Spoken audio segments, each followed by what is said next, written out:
In May, I read 12 books and a really nice mix of genres. So we had some literary fiction, a little bit of fantasy, some more literary thrillers, and then some just thrillers and a bit of young adult as well. Some of them were great and some of them were honestly a little bit painful. Let's chat about them. Okay, so the first 2-star that I'm going to speak about is one that is quite disappointing because I had high hopes for it. I'm talking about She Who Became the Sun by Shelley Parker Chan. I was reading there, I was like, Rebel Warrior Hero? That's the author's name? No, it's not. I believe this is the first book in a duology, and it is like a queer retelling of the founding emperor of the Ming dynasty. Sounds like it'll be really great. Now, full disclaimer, I did listen to this on audio and I was really enjoying the first part, but then when we kind of moved into the story a bit more, I was getting a bit confused about who was who. There's a little bit of character chopping and changing, and I found myself getting a bit confused, but it could have been that I listened to this on audio, but either way, it didn't quite do it for me. We follow a girl who takes on her dead brother's identity in order to survive famine and to survive war and even to survive fate itself. This one has a really great setup. On paper, it really sounded like everything I would love. It's like this sweeping historical fantasy. It has gender identity themes. It has morally grey characters, but the execution somehow just didn't work for me, and I don't know why that was exactly. I'm tempted to blame the fact that I couldn't get into the audiobook potentially, but alas, I finished it on audio and I didn't really enjoy it. I'm not going to say it's a terrible book because it's absolutely not, but it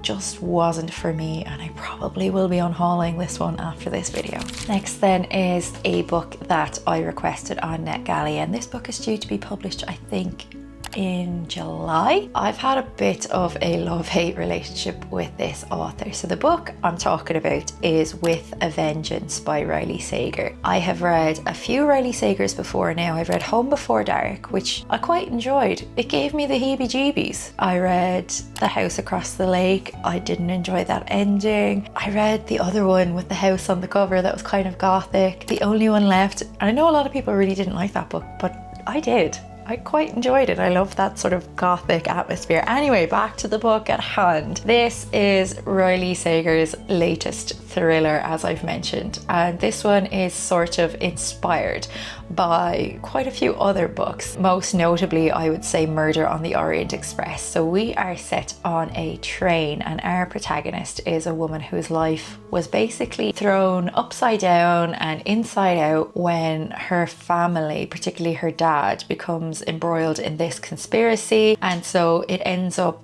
killing her whole family, and she's the only remaining person left, and she is out for, is it justice or is it revenge? We follow a cast of characters as they are anonymously invited onto this train to take a trip overnight. They all show up because why wouldn't you? Unfortunately, this is another 2-star for me. It didn't land. It just didn't land. I found it very flat. Didn't give a rat's behind about the characters, to be honest. I thought the setup was a bit watery. I don't care about character development or really good writing or anything like that when I'm reading a thriller. I just want it to be fun and twisty and engaging. And yeah, I read it quickly, but I kept checking how many pages I had left, which is really rare for me while reading a thriller. And I just didn't love it. You might, but it wasn't for me. Next then is a book that was a really highly anticipated release for me because I read and loved a book by this author previously, and that book is Ghost Mountain by Ronan Hessian, and the book that I loved by him is Penanka. This one's a quiet, introspective book about a small community. They're just going about their business, their day-to-day lives, and a mountain just appears out of nowhere. There is a lot of confusion and nobody really knows what's going on, and we follow a cast of characters living in this community as they relate to each other and the mountain, and it's definitely a very quiet novel about community unity and grief and connection. It also, I think, is supposed to be a bit funny in parts, but that didn't really land for me. It's quite outlandish at points. I hate to say it, but I was a little bit or a lot disappointed by this. I gave it 3 stars because it is really beautifully written, really well written. But again, I just didn't feel engaged within the story. Not that I need a plot, but I need something to get my teeth into, and the characters just felt almost at times like caricatures rather than like real people. And I don't know, I feel like a different author wrote Panenka than this book. It's such a shame because it's such a lovely book physically. Like it's beautiful. I have a lovely hardback edition. I assumed that I would love this one, but it definitely fell more middle ground for me, unfortunately.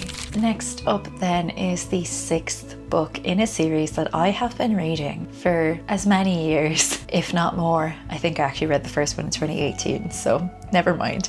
But I'm talking Song of Susannah by Stephen King. So this is the 6th novel in the Dark Tower series. What is this series about? Honestly, I couldn't really tell you. Not because of spoilers, but because it is like nothing else I have ever read before. It is speculative, it feels like fantasy, and it also feels like sci-fi. It also just reads very Stephen King. So in this one, we are primarily focused on Susannah, and Susannah has done some things and gotten herself to some places. Obviously, I can't give away the plot too much, but this one is primarily focused on Susannah's character, and I really like Susannah's character. How did I feel about this book? I think for me, again, it was quite middling. Now, Stephen King does something really, really interesting with this book. He really challenges the confines of what a novel can be. Again, I can't say too much more, and that to me was really interesting and quite brave in many ways, and also very Stephen King. I'm like, who else but Stephen King would do this? It's gone places that I wasn't expecting, and I can't decide if that's a good thing or not such a good thing. Either way, we'll be continuing. We're on the home stretch. I have one main book and then the series is finished, but I also have then Wind Through the Keyhole, which is an add-on book to the series, which I also have to read too. I know that this series is absolutely loved by a lot of people. I am finding it to be a little bit of struggle for me personally. Sometimes Stephen King speaks about women in a way that feels less than acceptable, we'll say, and we'll leave it there. That was Song of Susannah. It was fine. I'm glad I read it, but I didn't love it. Next then is another book that I listened to on audio, and this is one of those books that people always say is absolutely brilliant. So of course I had hopes that were way too high. I'm talking about Dark Matter by Blake Crouch. So this is a sci-fi novel about a man who is I think a professor in a university or a college, and he is teaching like science or physics, I think. All well and good. He goes out one night, something happens, and we end up following this man along as he travels through a number of different universes, and he's trying to get back to his own universe. We're in the same timeline, but he's traveling through a lot of different places, and we see a lot of different worlds, and we see a lot of different iterations of this man. It's very much one of those stories about like, what if you'd made a different choice? Where would you have ended up? That kind of thing. It was fun. It was super bingeable. I listened to it very quickly, but I think maybe because it moves so quickly, I couldn't connect to it all too deeply. The story definitely achieves what it sets out to achieve, but I also feel as though I could kind of predict where the story was going to go. I kind of knew what was going to happen. I kind of had an idea how it was all going to play out, and that's fine. It doesn't need to be super surprising, super different, but I was just kind of surprised with that because this book is so hyped. I think it was a great concept. I think there was decent execution, and I think this was very much a book that was a victim of having hopes that were just a bit too high. So I actually read 2 books by Stephen King this month, and the other book then is The Outsider by the man himself. So I picked this up just to have on my shelves for a day when I was looking for a book that was fast-paced, easy to read, enjoyable, does what it says on the tin. You know, one of those ones when you're feeling like you're almost in a slump and you need something to keep you going. Well, I picked up this one and I read it in May, and it wasn't necessarily what I thought it was going to be. It felt a little bit too long, I think. I think it suffered for not being a bit of a shorter novel. I'm getting ahead of myself. It's classic King. There's a creepy murder in a small town. All of the clues point to this one man. It looks tied up, wrapped up, looks like he's committed this vicious, gruesome, horrible crime, and yet there are too many alibis and too many reasons and too much proof about him not having been in the area at the time that this crime was committed. So it gets a bit weird. It gets a bit unusual.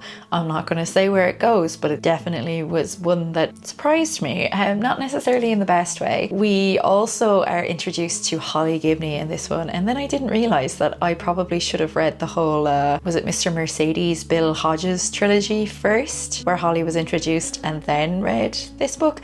It didn't really matter anyway, but I kind of like to do things in the right order. I liked the setup, but I feel like once the more weird elements kicked in, I was a bit less engaged. Again, it's not a bad book, but it's not one of King's better books either. It's fine. It fell very much kind of middle ground for me again. I give it 3 stars. It's not awful. I enjoyed parts of it. It did move really fast in places. It was really interesting in places, but I think it just fell short of what I hoped that it would be as well. Next up then, we have a young adult fantasy that was kindly sent to me by DK Books. This is the first book in a trilogy that has already been released. I'm not sure if it was self-published initially or just published in the US, but anyway, either way, it's now been published in the UK and Ireland, and the first book was released in May, I believe, as well. And I'm talking Fireborne by Rosaria Munda. So this is the first book in the Aurelian cycle, I think it's called, and we're set within a school. So as I've mentioned, it's a YA fantasy, and we follow 2 friends who are from very different backgrounds, but they end up growing up together, and then they end up in this same school together, and there's a lot of politics and a lot of different things going on, and our friends sort of end up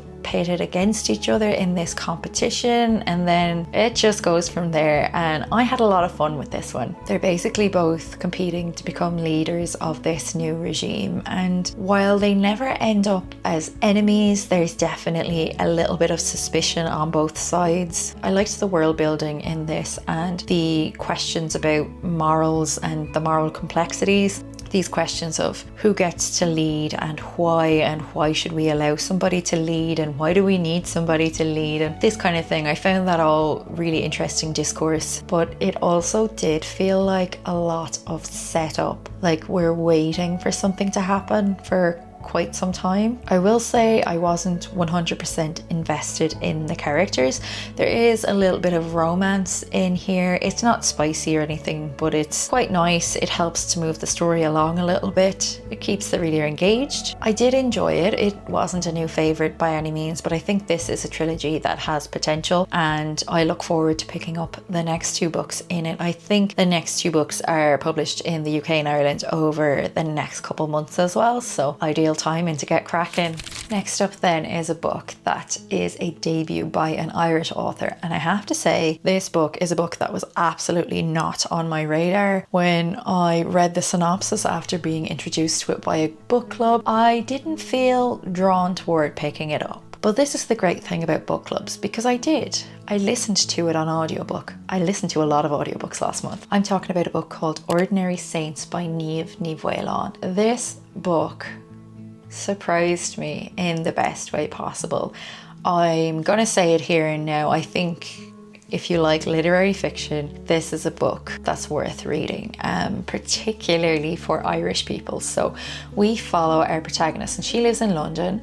She was born and raised in Ireland and moved to London as an adult for work, but also sort of to get out of her stuffy house, away from her parents, away from the grief within the home, because unfortunately her brother was training to become a priest, and while he was in Italy training, he tragically died. And obviously the grief really affected the family, and our protagonist really struggles with the religious ideals within the house. She's a queer woman and her parents are very Catholic. She was raised in a very Catholic household in a very Catholic Ireland. To me, it felt really relatable. So where we go with this story is her brother who passed away was essentially somebody that was pretty great according to any and all who met him. He was very pious, very religious, just a very good young man. And after he goes off to seminary and passes away, a good few years after he died, then it's put into motion where this young man may end up becoming a saint, may be canonized, and so his younger sister, who is our protagonist, is contacted in London and is asked to help out with this process. And what I'm going to say about it, it really brings up questions about organized religion, about faith, about accepting rules within a religion and then ignoring others as it suits people, about where do queer people stand within the church? Are queer people allowed within the church? Are queer people lesser people within the church? Is the church necessary to live a good life? It was really done really well. It's lyrical and it's deeply reflective, and it really made me think about my relationship or lack thereof with the church and with religion, or any sort of organised religion in general. I feel like my generation in particular in Ireland has really fallen away from religion after Ireland has been such a strictly Catholic country, has been under the thumb of Catholicism for so long, and obviously there have been a lot of different horrible stories that have come out of these people being in charge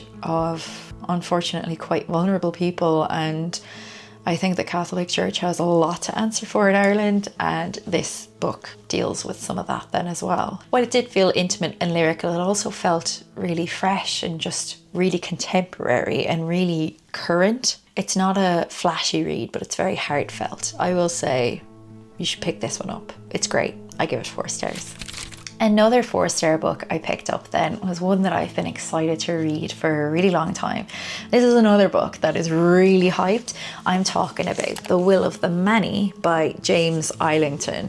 So this is the first book in a fantasy series, and it's actually the only book published in this series so far. The next one is due to be published, I think, in November. Where do we start? It's a Roman-inspired fantasy about a boy who has quite a dark past, and he gets essentially dragged into this prestigious military academy where he is embroiled in a lot of different political games. There's mystery, there's rebellion, there's secret identities, and it's really fun, but it's also incredibly layered. I did think that it was a little bit slow to start. I was very curious and confused about why so many people loved this book so much.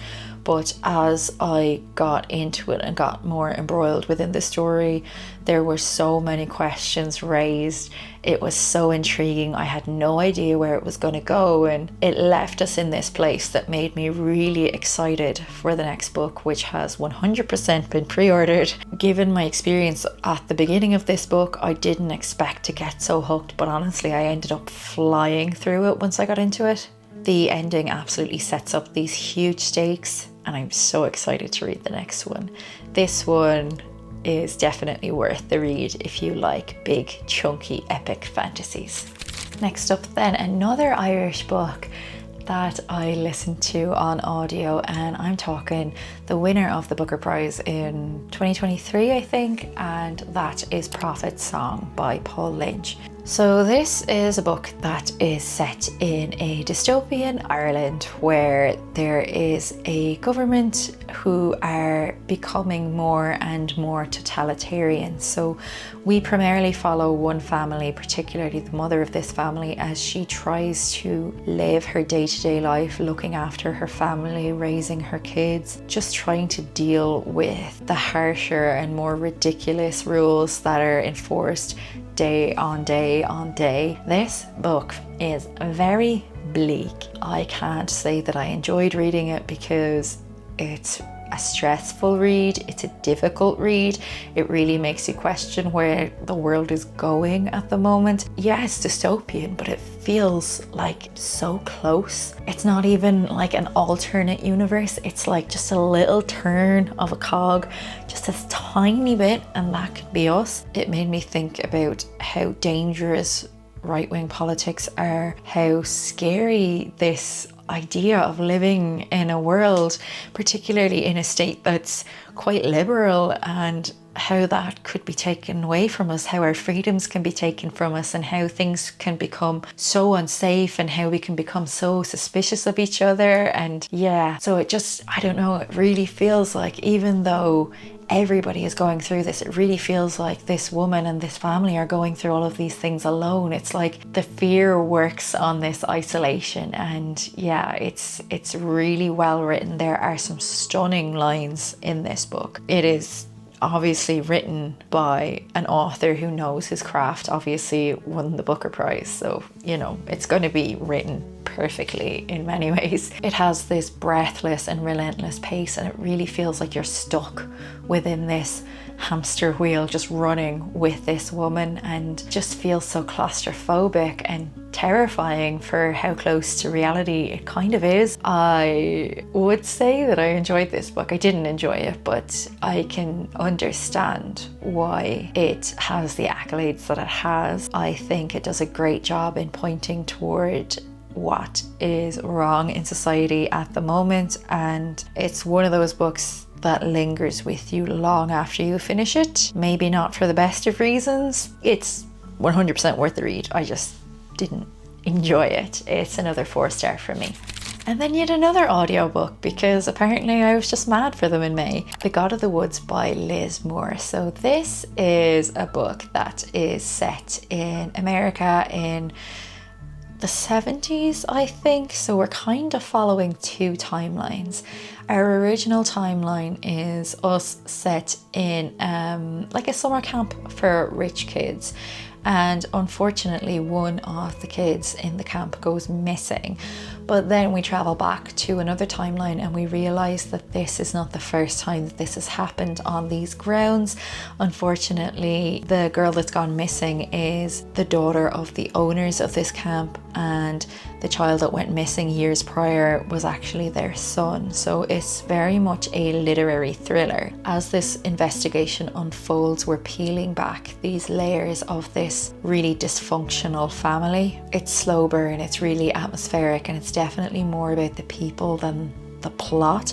Obviously there's a plot there, but it's not like a fast-paced thriller. It's very literary. It's written spectacularly. I thought the pacing was perfect. So we follow obviously the different timelines, and then we follow different characters and different points of view within these timelines. I just found it really satisfying, and it was definitely one of the strongest mysteries that I've read in a while. I think this is my bread and butter, this kind of book, when it comes to reading mysteries. I love a slow burn, and I think this one is another one that's absolutely worth the hype. And then last up, but absolutely not least, this book I would probably rate 4.5 stars. Not a favourite, but very, very close. I'm stingy with my 5 stars now, keep that in mind as well. I'm talking The Emperor of Gladness by Ocean Vuong. So in this one, we follow a young boy named Hai. He is of Vietnamese descent himself, and his mom moved from Vietnam into the US when he was a young boy. And the novel starts out where we meet Hai, and he is in his late teens.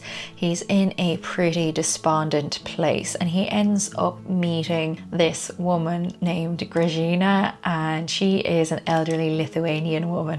She's a brilliant character, and he ends up moving in with her, and they sort of end up taking care of each other. He takes care of her physical needs, helps her around the house, helps her with her medication, just helps along that way, and she kind of keeps him in line and keeps his spirits up and keeps him busy. And ends up kind of setting him on the right track, and he ends up getting a job in this place, and we meet some really brilliant and interesting and beautiful characters. This is very much a novel about found family. This is a book though that also deals with poverty and with immigration and with racism and teeters around the borders of addiction, and it is quite a difficult book in many ways. But also what I think is really important to say about this book, because his previous novel On Earth We're Briefly Gorgeous was just devastating, but this book is actually quite sad but also hilarious at points. There are some really just bizarre happenings in this book, and it just goes some places that I wasn't expecting, and I don't want to give anything away. When I think about this book, even though yeah it's quite sad in many ways, I think about like just some of the unusual things that happened within this book. They feel really real, like you know how when you're interacting with a group of people that you know really well, just the conversations that you have and the things you end up doing to support them. And yeah, it was really lovely in that way. And I don't typically love things that are